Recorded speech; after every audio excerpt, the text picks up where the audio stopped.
Imaginons la crise du Covid sans l'euro, enfin, l'économie française aurait été absolument dévastée.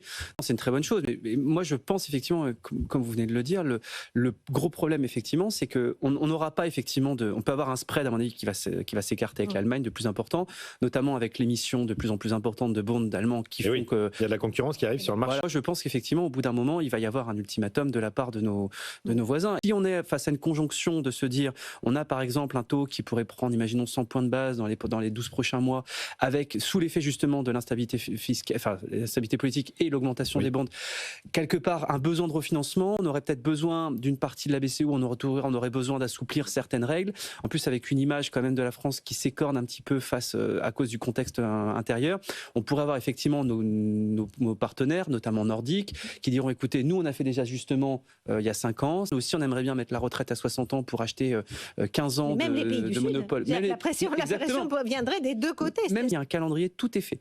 Et donc je pense qu'effectivement il y a ce cynisme de se dire on espère que quelqu'un d'autre le fera pour pas qu'on ait à assumer, on revient sur la question de la responsabilité, pour pas qu'on ait à assumer cela face aux urnes. Je trouve ça très cynique, mais je pense qu'effectivement c'est le calendrier